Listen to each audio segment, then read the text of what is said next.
వ్యవసాయ రంగంలో సౌరశక్తి వినియోగాన్ని ప్రోత్సహించడం, రైతులకు ఇంధన భద్రత కల్పించి ఆదాయాన్ని పెంచడమే లక్ష్యంగా కేంద్ర ప్రభుత్వం అమలు చేస్తున్న పీఎం కుసుమ్ పథకంపై రైతులకు అవగాహన కల్పించే కార్యక్రమాన్ని జగిత్యాల జిల్లాలో నిర్వహించారు. తెలంగాణ పునరుత్పాదక ఇంధన అభివృద్ది కార్పొరేషన్ లిమిటెడ్ ఆధ్వర్యంలో నిర్వహించిన ఈ కార్యక్రమంలో రైతుల సందేహాలను నిపుణులు నివృత్తి చేశారు. అంతేకాకుండా ఈ పథకం ద్వారా రైతులు ఏ విధంగా ప్రయోజనం పొందవచ్చో వివరించారు. ఈ సందర్భంగా జగిత్యాల జిల్లా అదనపు కలెక్టర్ బిఎస్ లత దూరదర్శన్తో మాట్లాడుతూ రాబోయే రోజుల్లో సోలార్ పవర్ వినియోగం పెరుగుతుందన్నారు.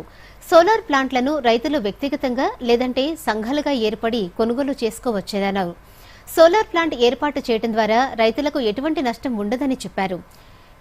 పీఎం కుసుమ్ పథకంపై అవగాహన కల్పించడం ఎంతో ప్రయోజనకరంగా ఉందని, అదనపు ఆదాయానికి ఈ పథకం ఎంతగానో ఉపయోగపడుతుందని రైతులు పేర్కొన్నారు.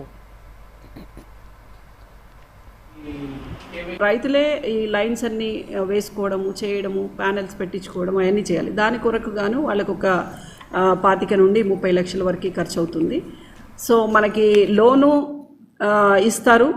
ఒకవేళ ఇద్దరు రైతులు కనుక పెట్టుకొని ఉంటే మనకి 90% లోన్ వస్తుంది. అదర్వైజ్ 75% లోన్ వస్తుంది. 6% వడ్డీ పడుతుంది. సో 6% వడ్డీతోటి వాళ్ళకి 90% లోన్ వచ్చినప్పుడు కొంత బెనిఫిట్ అవుతారు. కాబట్టి అది 25 సంవత్సరాల వరకు మనకు లీజ్ కింద వాళ్ళు గవర్నమెంట్తో టైఅప్ అవుతారు.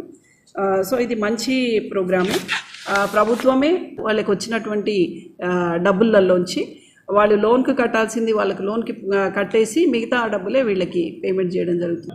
సెంట్రల్ గవర్నమెంటు ఈ పీఎం కుసుమ్ లోపల సోలార్ ద్వారా, అంటే సూర్యరశ్మి ద్వారా, గాలి మరల ద్వారా ఈ విద్యుత్తును ఉత్పత్తి చేసేటువంటి స్కీమ్ యొక్క ఉద్దేశమే ఈ పీఎం కుసుమ్. దీని లోపల భాగంగా నేను ఒక మెగావాట్ పవర్ ప్లాంట్ను ఏర్పాటు చేయడానికి ముందుకు రావడం జరిగింది. మేము ఒక ముగ్గురం కలిసి ఒక మెగావాట్కు పెట్టుకున్నాం. అది 3 కోట్ల ప్రాజెక్ట్ అని చెప్పారు. 2 కోట్ల దాకా బ్యాంకు లోన్ ఇస్తుంది. 1 కోటి రూపాయలు మాత్రం మనం ఓన్గా ముగ్గురం కలిసి పెట్టుకోవాలి. ఇది 25 సంవత్సరాల వారంటీ, గ్యారంటీ, బాండ్ పేపర్ రాసిస్తాం. వాళ్ళకు మనం రాసియాలి. అయితే ఈ పథకం ద్వారా రైతులకు, స్పెషల్గా రైతులకే ఇచ్చడం వల్ల నిజంగా రైతులం చాలా సంతోషంగా ఉన్నాం.